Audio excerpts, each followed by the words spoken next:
Cheers. Cheers. So, how are you? How am I? Well, after a long day at work, it's good to have a beer with you. I'm Mark Mann. I am the lead for social ventures at Oxford University Innovation, and it's something I've been doing for the last four or 5 years, really. Chris, who are you? I'm Chris Fellingham. I'm the lead for social sciences and humanities ventures, and I'm also the director and founder of the ARC Accelerator, which is accelerator social sciences. Excellent stuff. So, Mark, why are we here?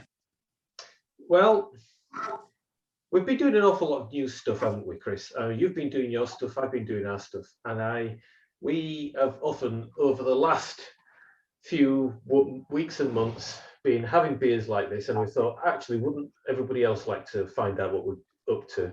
What are the things that we've learned? And tell everybody else about it, quite frankly. So we're doing a series of podcasts about the various themes, all the things that we've been doing, telling everybody what we've been up to, and hopefully it'll be useful for people who are listening in. Yeah, I mean, I wonder if it still counts as a podcast if it's a video. Does it not get called like a video cast or something? I have no idea. I should know this call, but I don't. But anyway, cheers. Let's keep going. Anyway. Okay. So in that case, if we do a podcast, what's it about? Right. So what have we been up to for the last few years? So we've been doing social ventures and social science research commercialization. So what we want to do is we want to explain research commercialization as first and foremost, talk about why we create ventures to commercialize research, what support we need to give these ventures, why we think it's important, and why our university is doing this in the first place. So that's what we're going to be talking about today, and probably focusing particularly about social ventures and social science ventures. Yeah, that sounds pretty good. Although I think to the uninitiated, research commercialization sounds very vague and potentially kind of capitalist. Maybe you could kick us off by saying, what is research commercialization? All right, so research commercialization is the government and various other things fund research into all the problems that society has. Some of it is blue skies, some of it, like astronomy, is very distant and remote, but some of it is very much applied at problems that are for everyone. Medical research, there's social science research, and a perfectly good example of where you have a bit of research which is relevant to society has been in the last year, where within Oxford we had a vaccination team, the Oxford Vaccines Group, who did some research into finding a vaccine for the coronavirus. And then once they found it, we needed to find a mechanism to get it out. In that case, the best way of doing it was to license it to a big pharmaceutical company who had already had the scale necessary to distribute it widely. So you license it to a company to do it for you, but sometimes that company doesn't exist. And when that company doesn't exist, you need to start a new one, and you license whatever it is that you've created to that company so that you can roll out the benefits of those new insights from the research. And that can happen in humanities, social sciences, engineering, medicine, right across the board. But it does mean that the mechanism by which you do it depends on the sort of innovation that you've come up with. I mean, I really like that example of the AstraZeneca and Oxford vaccine, because obviously it's super topical, and it's an example of sort of saving the world at its grandest. But I also like the fact that Moderna, one of the other major vaccine providers, is an MIT spin out. So actually, we're in the middle of a pandemic, and two of the main vaccines are both university spin-outs. So instead of kind of university spin-outs being like a kind of, that's nice, I'm sure universities have got some clever ideas and, you know, people paying lip service to it, it's actually now front and center of, you know, our world right now and the crises we face. Yeah, I know a lot of that has come because of the infrastructure that universities have been able to plug into and also build around themselves over the last 30 years. And it all started with the technology. It started with physics, engineering, and biology, life sciences, medicine. But it's a bit more, it's very much targeted towards mainstream capitalism. So you talk about commercialization, and for many, it's a dirty word, particularly for people within academia. They will go into academia so often to run away from that sort of thing. And because they want to make it, but they do the research because they do want to make a difference in the world. And so with maybe it's the case with humanities and social sciences in particular, but also with a lot of researchers in the sciences, that they are looking for different modes of being able to make an impact with their research. That makes sense. So I suppose the question, I mean, so the reason that we've got our jobs is why is it that the universities are wanting to support these sorts of ventures? And why do you think you've got the job that you've got? Because the University of Oxford's mission statement, if I remember it roughly speaking, is to maximize the impact from its research. And actually, I think if you look at the world, like it or not, companies do an awful lot. They want some of the most powerful entities in the world. They're some of the most powerful entities for growing things. So creating ventures off research is an extremely powerful way to get that research out and get it out in a sustainable way. That's kind of the way I often think about it. I mean, the capitalist bit is a good point, because the way I sometimes think about it is, well, a company really is just an independent legal entity that has to financially sustain itself, or at least hopefully. And that's kind of all it is. And you can kind of do what you want with it and take it in any direction you want. And it doesn't have to be, you know, a Microsoft or a Palantir or a BP. It could be a very small company that just does one specific thing, or it could be something much larger. It could be a tech company. It could have no tech in it whatsoever. It's simply a legal vehicle for doing stuff. But I think it's a well understood one. And yeah, I mean, we're both biased because we work in this sector, but I think we both think that actually they can be really powerful. But there's another thing though as well, isn't there? And it's a factor, and that's the research excellence framework within the UK. And funding in the UK is allocated to research based on the impact that it makes on society.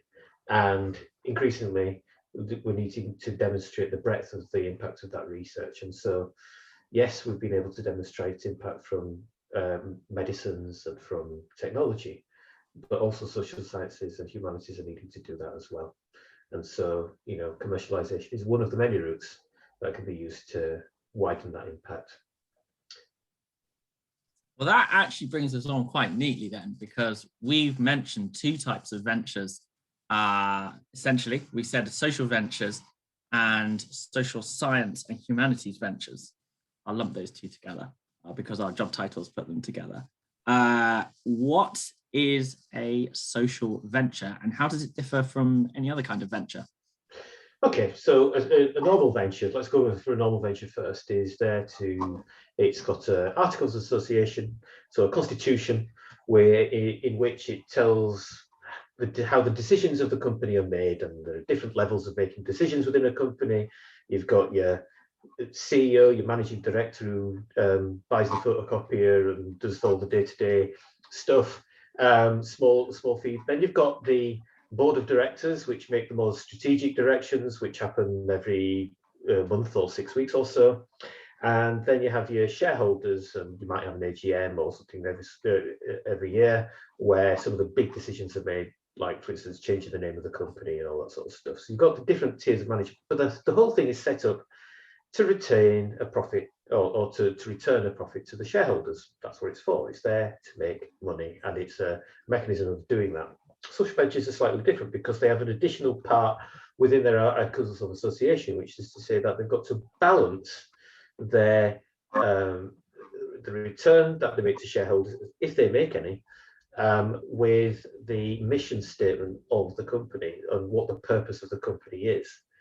And in Oxford, the way that we define a social venture, and it's pretty much well understood across the social venture world, is that you have a specific clause within your articles of association, your constitution, which says this is what the company is for, this is the purpose that we have, and if we make any money, this is what we're going to do with it. But it's also there to provide guidance for the board of directors and to bind them, to say, to give them, guide them on those borderline decisions as to say, well, are we going to serve this contract? Are we going to go in this direction? And it's to guide them in the decisions that they make. So, for instance, you could have a constitution, you could have a mission and purpose, which says that you want to maximize the impact of this particular idea, this innovation. So then you would choose to go for scale rather than for profit. So you may be able to make more money by selling exclusively this thing into a developed nation, a G7 country or G8 country.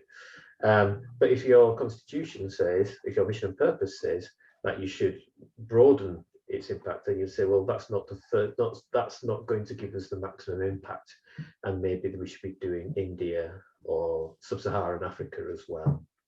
And the final thing to say is that the purpose that we have in the Oxford Social Ventures is locked. So each founder has the power of veto of anybody trying to change it. So it's there to be, it's protected. And within a university spin out, Oxford University is one of those founders. So Oxford essentially protects the mission and purpose of the company. So it's like a North Star for the company, with everyone agreeing that it has to be there because everyone has a veto over it. Mm-hmm. That's quite a nice one. It is, yeah, it is. And the reason that social ventures are really useful for commercializing research is that it's often ethically the right thing to do. So, for instance, you might be delivering an intervention, a social science intervention, to reduce poverty in a developing nation. It wouldn't look right for anybody involved to be making a massive profit out of people who are below the poverty line. You may have a medical intervention of training healthcare workers. You might have a new system for being able to effectively train healthcare workers. Again, you want to make sure that it gets to the maximum number of people, so that, for instance, you could reduce infant mortality or the spread of a disease or something like that. And in those instances, you want to ensure that intervention gets rolled out as widely as possible. And it often reflects, and in fact always pretty much reflects, the reason that researchers are doing this work in the first place. They want to make a difference in the world, and they want to spread that as widely as possible. I mean, I can agree more with that, because when I've always spoken to researchers, as soon as I mention the social venture option to about half of them, they become much more excited about the opportunity of a venture to support their research. The idea of just a for-profit company doesn't really gel with you, exactly as you said, the original aspiration. Like, if you become a researcher, by and large, you have to be really dedicated towards a particular problem in research. It's a tough path, and for sure, not a particularly profitable path. There are much quicker ways after your degree to make money than become a researcher.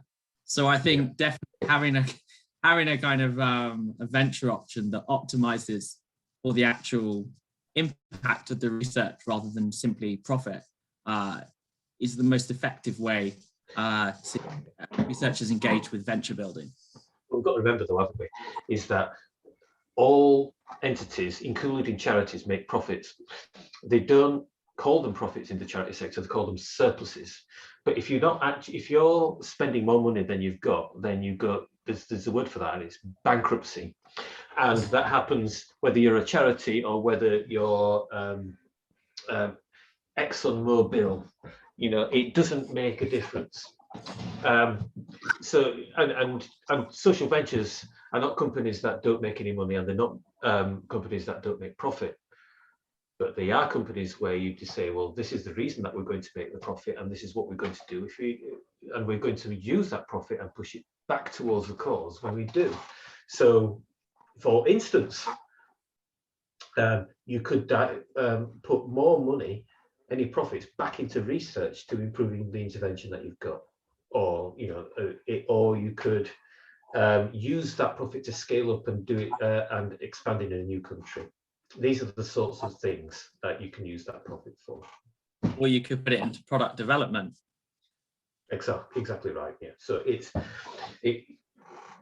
of course, this social ventures have got this sort of confused definition where these are companies which don't make any money. No, they make money, because if you don't make money, then you don't make impact. Because if you want to make impact, you need to have a scalable or at least a sustainable business model which will keep you in operation. If you run out of money, then you're not going to make any impact. So that's a social venture. So social science ventures. So some social science ventures can be social ventures, but not all of them are. So what is the difference between a social science venture and a technology venture, first of all? All right, that's a good question, because we led with 2 life science examples, which is probably what people think of when they think of university spin-out companies. But actually, social science ventures, I don't think they're that complicated. You can think of them in 2 ways. They're social science because of where they come from. So the simplest definition is a social science venture, one where the product or service of that venture is directly based on social science research. That's, I think, the easiest one. But that, in a way, doesn't tell you very much, because actually social sciences cover pretty much every part of the economy, from finance to geography to energy, climate change, public health, etc. So when you have a social science venture, that tells you where it's from, but really they kind of spread out. And a social science venture, it could be EdTech, because it's based on education research and they've designed a technology intervention. It could be FinTech, because maybe it came from a professor of finance. It could be social tech. It really could be anything across the different areas. And it's obviously likely to target a sector where the research is already quite closely linked, like environment or finance or education.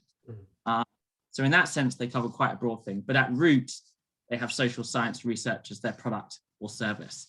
And that's how I see it quite easily. There is sometimes a bit of confusion with social ventures. So then this is a fair question. They've both got the word social in. And there is quite a lot of overlap, as we both know. But here's the difference. It's like a Venn diagram.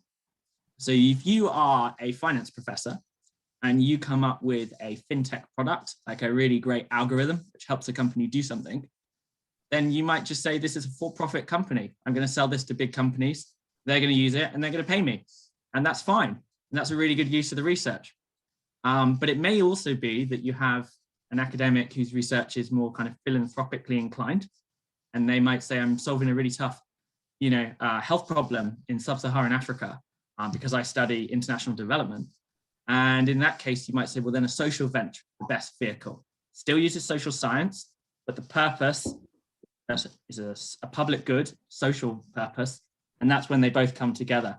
I think, to your earlier point, I would say we've seen about half of the ventures that we get from social sciences and humanities are social ventures. And I think that speaks to the fact that a very large amount of research is focused on a social or environmental problem of some kind. And therefore, a social venture is often the best fit for solving that problem and working with the stakeholders who are around that, be that poverty or children struggling with different parts of education or parts of the health system. Yeah. I mean, I think so. explains it very well. I mean, I still want to drill down more into that difference between a traditional technology spin out and a social science spin out, because I think there's some certain sweeping generalizations that can be made about the social sciences and the sciences, particularly with regard to intellectual property and also business models. I mean, would it be fair to say that social science companies are more service based? Yeah, I mean, absolutely, especially at the start. I think well, or not quite by definition, but social sciences tend not to work with physical things in the way that the life and physical sciences work with.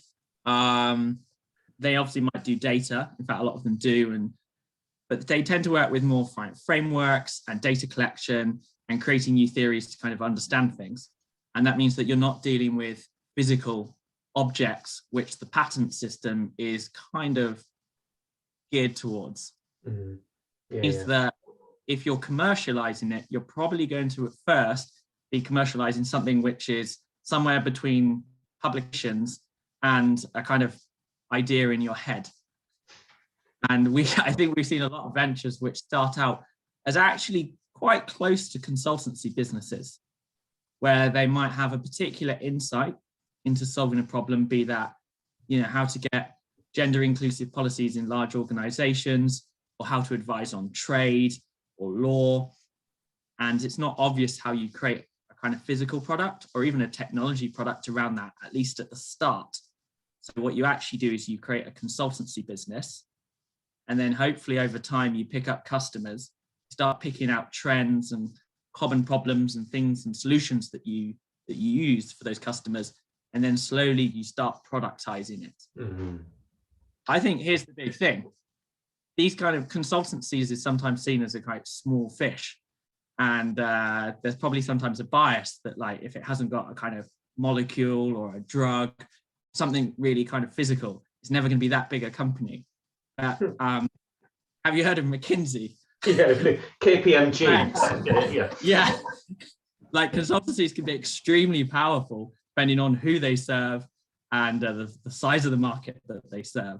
So I don't really think it means that social scientists can't deliver their insights at scale or to not have enormous impact, but it does mean it will look a bit different. It will look different, but it's what I find interesting when I look at the statistics is you see that if you look at the economies of the G8, that pretty much there's very little variation between them. That technology only makes up 20% of the economy. 80% is service-based. And what's the interesting thing about commercialization strategies from universities is that we keep on focusing on the 20%, not the 80%.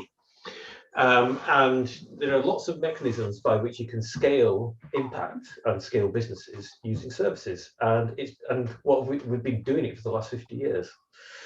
And so, I suppose we need to answer the question, well, both at the same time, why now? And why are we talking about both of them? Is, well, we're trying to do something new here in these universities. And just as it was the case when technology transfer offices were first becoming established 30 years ago on both sides of the Atlantic, you have to work out how to do it, and the infrastructure that you need to do it isn't necessarily there, is it? I would say it's quite absent, actually. And when we talk about infrastructure, we don't just mean the expertise or the funds. We actually, even the general awareness among the wider stakeholders in, I would say, UK higher education and the government, there's a total absence of knowledge about this space from a university spin-out point of view. Mm. Yeah. And so there's, and I suppose for me, the answer to why both and why now is that we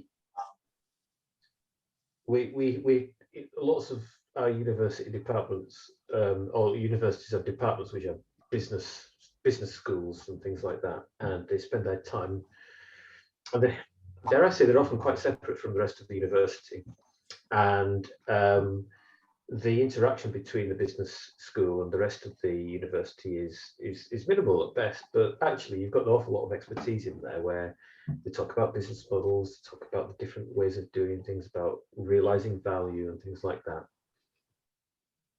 And the patenting and technology is such a difficult thing to get right, and so difficult to, make money out of consistently, or at least make yourself sustainable.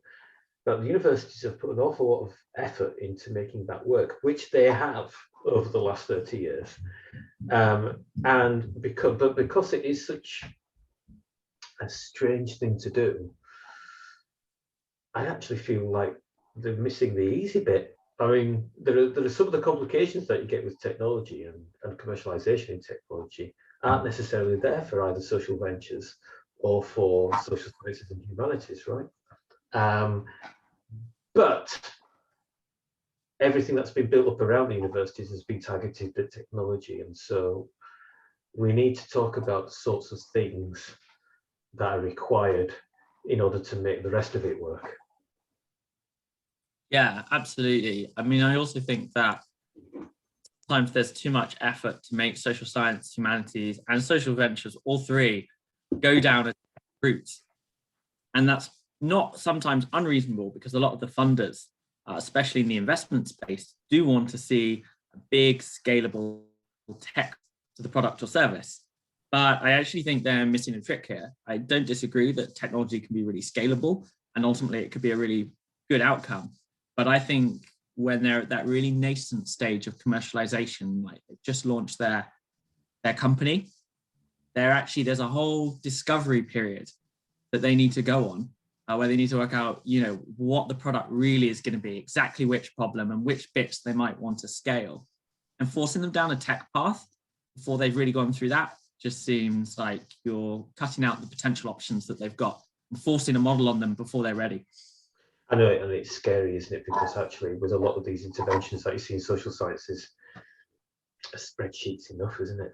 It really is. And a spreadsheet and consulting and providing a one-on-one service is enough in those first early stages to work out where the value actually lies. And then, as you say, you work out the commonalities, and that's when you build products. But you use the technology to serve the intervention, to serve the social sciences. It's not the other way around. The value isn't in the technology. It's a medium through which you can scale your intervention. But the actual value is in the intervention itself. And that's very difficult to set against what universities typically do in this space, which is to always look for the technology, because it's the technology that provides, it is the scaling thing. So, I mean, we've got another 5 of these things to do, Chris. So what are we talking about?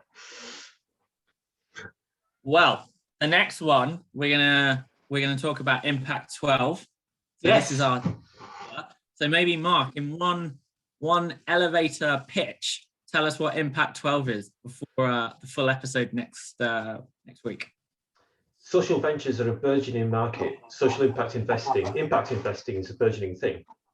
But as with technology transfer, things are being based around given models of social ventures as they currently exist. So social ventures that come out of university have already developed their minimum viable product, and they're going to hit the ground running. But the risk balance is different. So you need to have a different funding model to make them scale and work. And how do you do that? Well, you start a new fund. And so that's what I've tried to do, and I'll talk about that next week.